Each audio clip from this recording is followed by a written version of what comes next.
Kaleshwaram commission నివేదికను రద్దు చేయాలంటూ మాజీ సీఎం కేసీఆర్ హరీష్ రావు దాఖలు చేసిన పిటిషన్పై ఇవాళ హైకోర్టు విచారణ చేపట్టింది. అయితే కమిషన్ నివేదికను అసెంబ్లీలో ప్రవేశపెట్టి చర్చ తర్వాత చర్యలు తీసుకుంటారా అని ఏజీని హైకోర్టు ప్రశ్నించింది. ప్రభుత్వ నిర్ణయం చెప్పేందుకు సమయం కావాలని ఏజీ తెలిపారు. అనంతరం తదుపరి విచారణను హైకోర్టు రేపటికి వాయిదా వేస్తూ నిర్ణయం తీసుకుంది.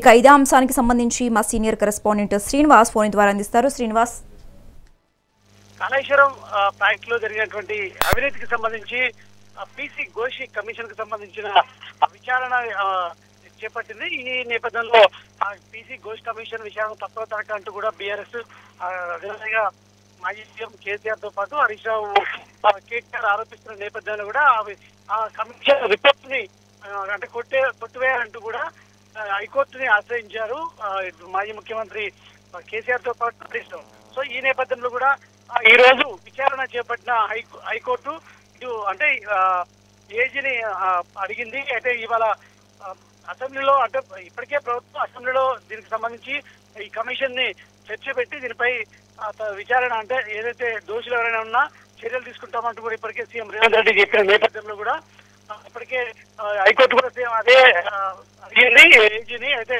మీరు అసెంబ్లీలో చర్చ పెట్టి చర్యలు తీసుకుంటారా లేకపోతే ఏ విధంగా ముందుకు పోతారు నిర్ణయం తీసుకుంటారు అనే విధంగా ఏజీని అడిగిన హైకోర్టు ఏజీని అడిగిన నేపథ్యంలో కూడా ఏజీ దీనికి సంబంధించి సమయం కావాలని కూడా చెప్పారు. సో ఈ నేపథ్యంలో కూడా ఈ హైకోర్టు ఈ అనంతరం అంటే ఈ తదుపరి విచారణను రేపటికి వాయిదా వేస్తూ నిర్ణయం తీసుకుంది. సో ఈ నేపథ్యంలో కూడా ఏమైనా హైకోర్టు నిర్ణయం ఏ విధంగా ఉండబోతుంది అనేది ఒక ఉత్కంఠ రేపుతుందని చెప్పచ్చు. ఎందుకంటే 10 ఏళ్లు తెలంగాణ ఉద్యమకారుడు, అదేవిధంగా 10 ఏళ్లు ముఖ్యమంత్రిగా పనిచేసినటువంటి కేసీఆర్ మీద ఈ కాళేశ్వరం కమిషన్ విచారణ పీసీ ఘోష్ కమిషన్ విచారణ చేపట్టి ఒక నివేదికను కూడా రూపొందించిన నేపథ్యంలో కూడా అంటే 600 పేజీల నివేదికను రూపొందించి దాన్ని షార్ట్ చేస్తూ కూడా మరి నివేదికను కూడా ప్రభుత్వానికి అందజేసిన నేపథ్యంలో కూడా ఆ నివేదికలో ఏమేమి ఉన్నాయి, ఏ విధంగా ఉన్నాయి అంటే ఇప్పటికే ప్రాథమికంగా సమాచారం మేరకు అంటే మొత్తం కేసీఆర్ కనుసన్నలలోనే జరిగినట్టు ఏదైనా తప్పిదాలు కూడా కేసీఆర్ ని చూపిస్తూ నివేదికలో ఉన్నట్టు కూడా తెలుస్తున్న నేపథ్యంలో కూడా